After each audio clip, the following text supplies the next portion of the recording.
কাল শুরু হচ্ছে নতুন সরকারের প্রথম বাজেট অধিবেশন। জাতীয় সংসদ ভবনে বিকেল ৩টায় শুরু হবে অধিবেশন। সংসদ সচিবালয় এসব তথ্য জানিয়েছে।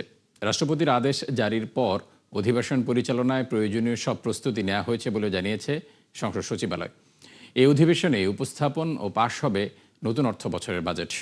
১১ জুন অর্থমন্ত্রী আমির খসরু মাহমুদ চৌধুরী বাজেট প্রস্তাব উপস্থাপন করবেন। অর্থমন্ত্রী হিসেবে এটি হবে তার প্রথম বাজেট, যার আকার হতে পারে ৯,৩৮,০০০ কোটি টাকা। সরকারের উন্নয়ন লক্ষ্যমাত্রা ও অর্থনৈতিক পরিকল্পনার প্রতিফলনও থাকবে বাজেটে। ২৯ জুন পর্যন্ত অধিবেশন চলবে বলে জানিয়েছে সংসদ সচিবালয়। আইএমএফের পরামর্শে ১৫% একক ভ্যাট হলে ১,৬৫,০০,০০০ মানুষ দরিদ্র হবে, এমনটি জানিয়েছেন প্রধানমন্ত্রীর অর্থ উপদেষ্টা রাশেদ আল মাহমুদ তিতুমির। চর্চা আয়োজিত গোলটেবিল আলোচনায় এমন মন্তব্য করেন তিনি। বক্তারা বলেন, আওয়ামী আমলের লুটপাট ও দুর্বল ব্যবস্থাপনায় ক্ষতিগ্রস্ত অর্থনীতি পুনরুদ্ধারে কর্মসংস্থান সৃষ্টির পাশাপাশি নিতে হবে সমন্বিত উদ্যোগ। এই সময় নতুন শিল্পায়ন বা বন্ধ কারখানা চালুর আগে বিদ্যমান সংকটাপন্ন শিল্প প্রতিষ্ঠানগুলো টিকিয়ে রাখতে সহায়তা চান উদ্যোক্তারা। মেজবাহ হাসানের রিপোর্ট। সংকটের এই সময়ে বাজেট কেমন হওয়া উচিত এমন প্রশ্নে রাজধানীর সিডাপে মুখোমুখি হন অর্থনীতিবিদ, উদ্যোক্তা ও নীতি নির্ধারকরা। চর্চা আয়োজিত গোলটেবিলে উচ্চ মূল্যস্ফীতি, বিনিয়োগ স্থবিরতা ও কর্মসংস্থানের বিষয়টি উঠে আসে, যেখানে বক্তারা বলেন অর্থনীতিকে গতিশীল করতে প্রয়োজন বাস্তবমুখী ও সংস্কার ভিত্তিক বাজেট। এবার বাজেটের একটা বড় বিষয় হলো আস্থা ফেরত আনা। এই আস্থা শুধু আমাদের এক পক্ষের না, আস্থা ফেরত আনা যাবতীয় সকল স্টেক হোল্ডার্সের। ওনারা কিন্তু আগের সরকার অনেক কিছুই রাখেননি, কিন্তু একটা দুটা জিনিস রাখছে। তার মধ্যে একটা হচ্ছে এই যে ট্যাক্সের স্ল্যাবস। এবার দেখুন ৩,৭৫,০০০ টাকা হবে।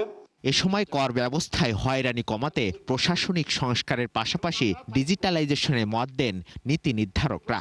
একই সঙ্গে বিনিয়োগ পরিবেশ উন্নয়নে জোর দেন তারা। রাজস্ব আদায় বাড়ানোর যে একটা এমন একটা পর্যায়ে দিয়ে গেছে, দুঃখজনক। এটা থেকে উত্তরণের দুটো পথ, আর কোনো পথ আমাদের জানা নেই এবং পৃথিবীতে আমরা পাইনি।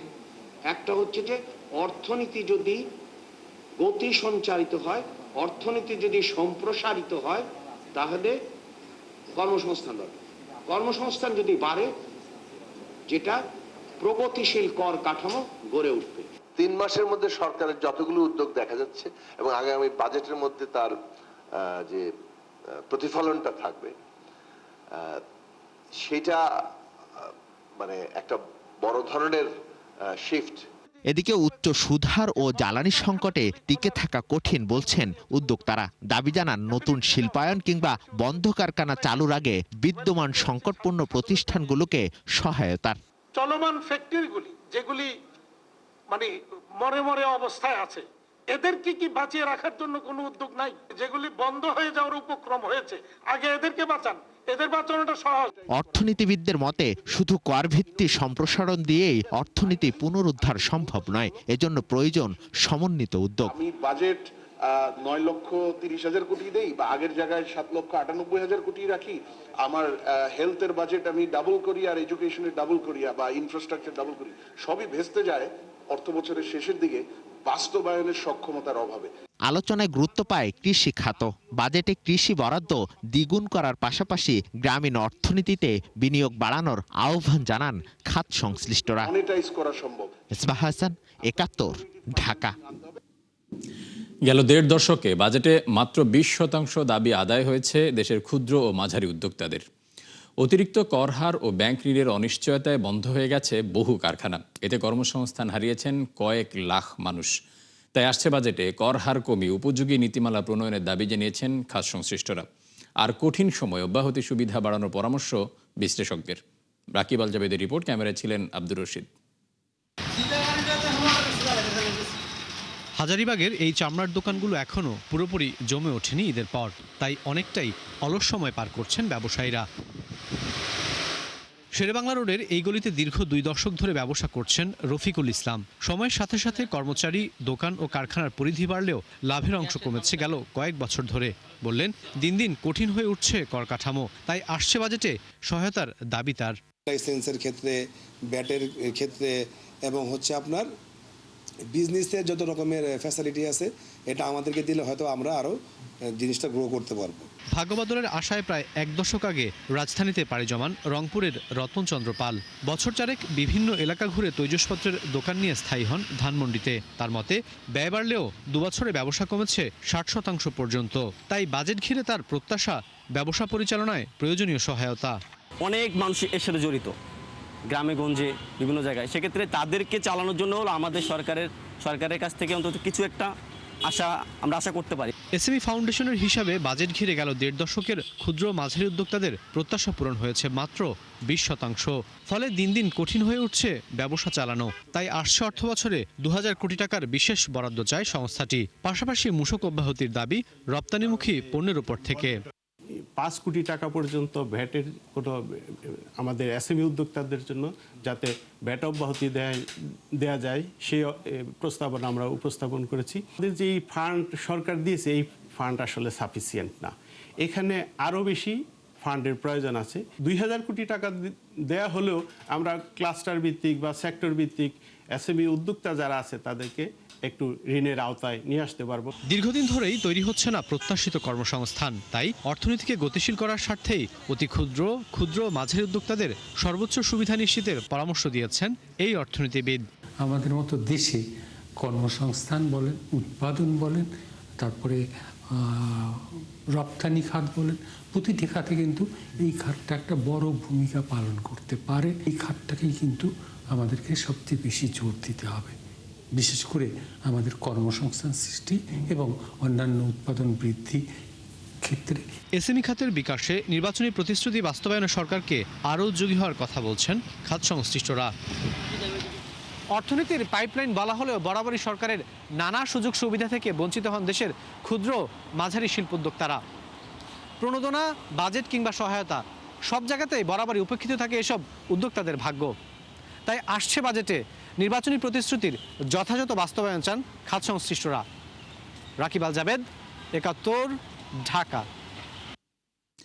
বিদ্যুতের বাড়তি দামের কারণে কারখানায় উৎপাদন ব্যয় বৃদ্ধির আশঙ্কা করছেন ব্যবসায়ীরা। তাদের মতে বিদ্যুৎ অত্যন্ত গুরুত্বপূর্ণ ও নির্ভরশীল উপাদান হওয়ায় সরাসরি প্রভাব পড়বে কারখানা পরিচালনায়, যা প্রতিযোগিতার সক্ষমতাও কমিয়ে দেবে বলে মনে করছেন ব্যবসায়ীরা। আর বিশ্লেষকরা বলছেন ভর্তুকি কমাতে গিয়ে ভোক্তাকে চাপে ফেলা টেকসই সমাধান নয়। রাকিব হোসেনের রিপোর্ট। প্রতি মাসে গড়ে প্রায় 4 লাখ বর্গফুট চামড়া প্রক্রিয়া করে হিমায়তপুর চামড়া শিল্পনগরের সমতা লেদার। এজন্য বিদ্যুৎ বিল গুনতে হয় 5 লাখ টাকার উপরে। আর লোডশেডিং সামাল দিতে জেনারেটরের খরচ আরও লাখখানেক। কিন্তু রপ্তানি আয়ে গতি না থাকায় এই ব্যয় মেটাতে হিমশিম খাচ্ছেন উদ্যোক্তা। এমন প্রেক্ষাপটে বিদ্যুতের দাম প্রায় 20% বাড়ালো বিইআরসি, যা একরকম মরার উপর খাড়ার ঘা।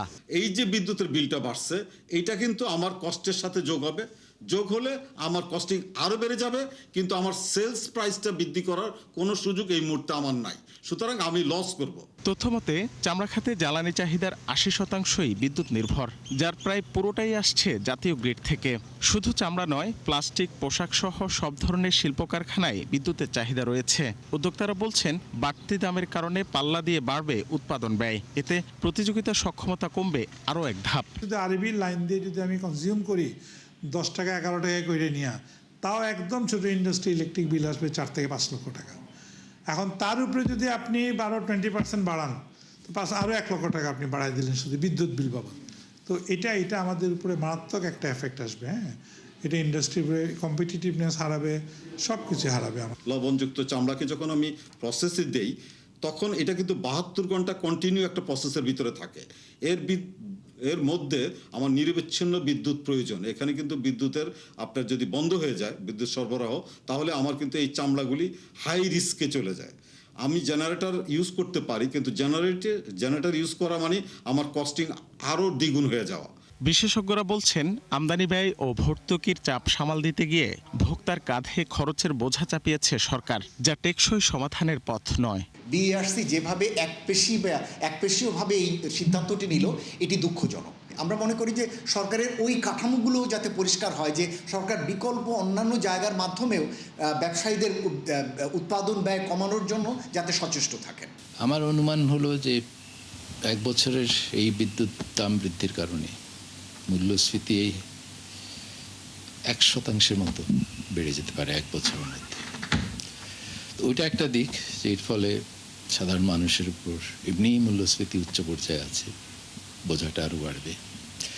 আবার অন্যদিকে আমার মনে হয় না তাদের কোনো বিকল্প গতি হচ্ছিল না। এই দাম বৃদ্ধি না করলেই টাকা ছাপানো এবং ঋণ গ্রহণের চাহিদাটা আরও বেড়ে যেত। বিদ্যুতের নতুন দর অনুযায়ী পাইকারি পর্যায়ে পিডিবির আয় বাড়বে প্রায় 15,000 কোটি টাকা।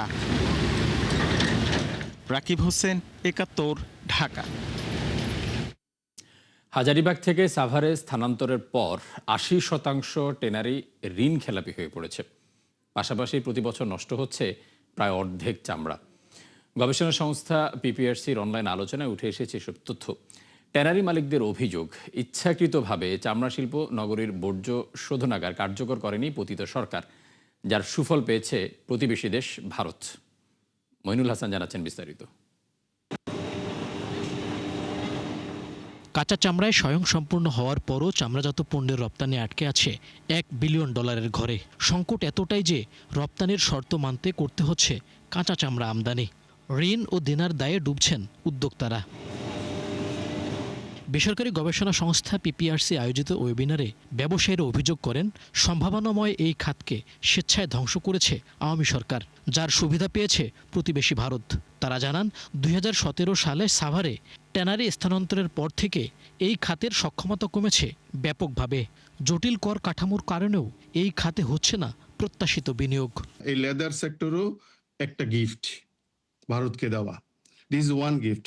কি কারণে? যেদিন হাজারীবাগ 17 সালে বন্ধ করা হয়েছে, হঠাৎ করে ইলেকট্রিক লাইন, গ্যাস লাইন কেটে দেওয়া হয়েছে, এর পরের সপ্তাহে বনগাঁ কলকাতায় ইন্ডাস্ট্রিয়াল জোন ওপেনিং হয়েছে। ব্যবসায়ীরা জানান, গত কয়েক বছরে এই খাতের 80% ট্যানারি ঋণ খেলাপি হয়ে পড়েছে।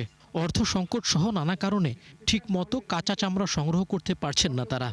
মালিকদের সক্ষমতা এই কারণে কমেছে যে আমাদের যে ঋণগুলো দেওয়া হতো ব্যাংক থেকে, এই কুরবানি অ্যাডভান্স নামের, সেটা আপনার 11 মাসে এটা অ্যাডজাস্ট করতে হতো। সেটা আপনার প্রায় 460 কোটি টাকা ছিল।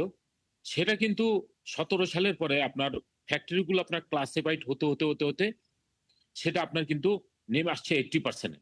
আপনার এখন 20% ট্যানারি কোনো মতো সচল আছে।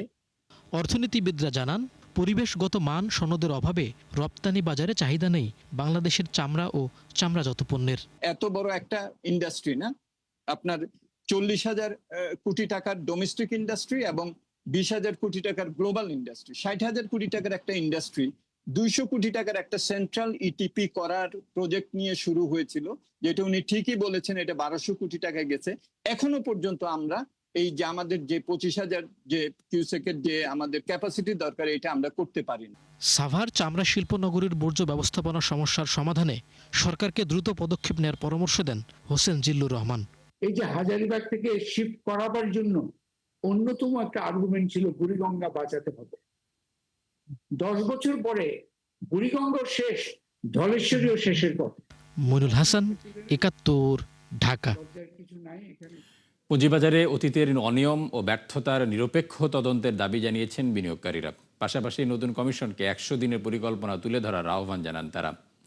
এক সংবাদ সম্মেলনে তারা বলেন, দীর্ঘদিনের আস্থাহীনতা, অনিয়মের কারণে ক্ষতিগ্রস্ত হয়েছেন সাধারণ বিনিয়োগকারীরা। তাই নতুন কমিশনের কাছে স্বচ্ছতা, জবাবদিহিতা এবং কার্যকর বাজার তদারকি নিশ্চিত করার আহ্বান জানান তারা। দাবি করেন, একীভূত হওয়া 5 ব্যাংকের ন্যায্য স্বার্থ নিশ্চিতে দ্রুত পদক্ষেপ গ্রহণের। একই সঙ্গে কারসাজি মুক্ত, স্বচ্ছ ও বিনিয়োগ বান্ধব পুঁজিবাজার গড়ে তুলতে দৃশ্যমান সংস্কার উদ্যোগ নেওয়ার তাগিদ দেন বিনিয়োগকারীরা। কৃষিখাতকে গুরুত্ব দেওয়া হচ্ছে বলেই কৃষি ঋণের সুদ মওকুফ করা হয়েছে। প্রাণ আরএফএল গ্রুপ আয়োজিত অ্যাগ্রো মিডিয়া অ্যাওয়ার্ড অনুষ্ঠানে কথা বলেন তথ্যমন্ত্রী জহিরুদ্দিন স্বপন। মন্ত্রী বলেন, বর্তমানে দেশি বিদেশি ঋণের পরিমাণ প্রায় 24 লাখ কোটি টাকা, আর খেলাপি ঋণ 6 লাখ কোটির ঘরে। এমন পরিস্থিতিতে বুঝে শুনে কৃষি ঋণের সুদ মওকুফ করা হয়। জানান, কৃষি ও প্রক্রিয়াজাত শিল্পের সংকট দূর করতে কাজ করবে সরকার। এর আগে সেরা প্রতিবেদক হিসেবে 71 টিভির স্টাফ রিপোর্টার রাকিব হোসেনের হাতে অ্যাগ্রো মিডিয়া অ্যাওয়ার্ড তুলে দেন মন্ত্রী। এবার টেলিভিশন ক্যাটাগরিতে 2 জন সহ 7 সাংবাদিককে পুরস্কৃত করা হয়। দীর্ঘদিনের যুদ্ধ ও একাধিক বাণিজ্য নিষেধাজ্ঞায় জর্জরিত ইরান। সম্প্রতি মার্কিন নৌ অবরোধে ভয়াবহ ধস নামে তেল রাজস্বে। এতে বিপর্যস্ত হয়ে পড়ে দেশটির অর্থনীতি। মূল্যস্ফীতি পৌঁছায় 83 বছরের সর্বোচ্চ 77.2%, যা থেকে উত্তরণে নিজেদের $24 বিলিয়ন সম্পদ অবমুক্তির বিনিময়ে শান্তি চুক্তি করতে প্রস্তুত তেহরান। নুসরাত মমি জানাচ্ছেন বিস্তারিত। মার্কিন নৌ অবরোধ ও নিষেধাজ্ঞায় নজিরবিহীনভাবে কমেছে ইরানের তেল রপ্তানি। রপ্তানি অবরোধের কারণে স্বাভাবিক সময়ের 20 লাখ ব্যারেল নেমে এসেছে মাত্র 3 লাখ ব্যারেলে, যা গেল 6 বছরের মধ্যে সর্বনিম্ন। এছাড়া পতন ঘটে দেশটির মুদ্রা রিয়ালের মানে, ডলার প্রতি যা ঠেকে 14.25 লাখে। ফলে মূল্যস্ফীতি পৌঁছায় 83 বছরের সর্বোচ্চ 77.2%, আর পণ্যের ক্ষেত্রে পয়েন্ট টু পয়েন্ট মূল্যস্ফীতি পৌঁছায় 113%, যা দ্বিতীয় বিশ্বযুদ্ধের পর দেশটির জন্য সর্বোচ্চ। মূলত ইরানের আয়ের বড় খাত তেল রাজস্ব, ফলে বিশ্ববাজারে জ্বালানির দাম ওঠানামায় বড় প্রভাব পড়ে দেশটির অর্থনীতিতে। এই যেমন হরমুজ প্রণালী বন্ধে অপরিশোধিত তেলের দাম বেড়ে গেলে লাভবান হয় ইরান। এছাড়া দাম কিংবা রপ্তানির পরিমাণ কমলে ভয়াবহ ক্ষতির মুখে পড়ে দেশটি।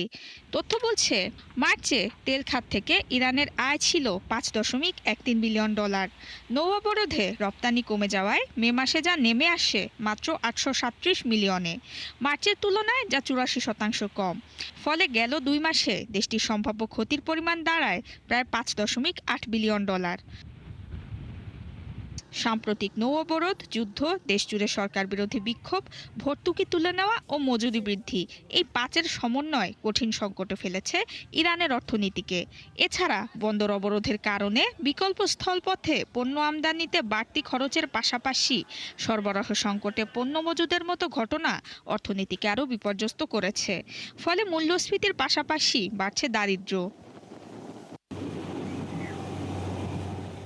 এমন সংকটের মাঝেও শান্তি চুক্তিতে সই করতে তেহরানকে অনবরত চাপ দিচ্ছে ওয়াশিংটন, যাতে বেশ কয়েকটি শর্ত জুড়ে দিয়েছে ইরান, যার মূলে রয়েছে অবরুদ্ধ $24 বিলিয়ন ছাড়ের নিশ্চয়তা, যা হলেই কেবল চুক্তি সম্ভব বলে জানিয়েছে দেশটির সর্বোচ্চ মহল। নুসরাত মৌমি, 71। দর্শক, 71 বিজনেস এই ছিল এখনকার মতো। সরাসরি সংবাদ অনুষ্ঠান দেখতে চোখ রাখুন 71-এর ফেসবুক পেজে এবং সাবস্ক্রাইব করুন 71-এর ইউটিউব চ্যানেল। থাকুন 71-এর সাথে।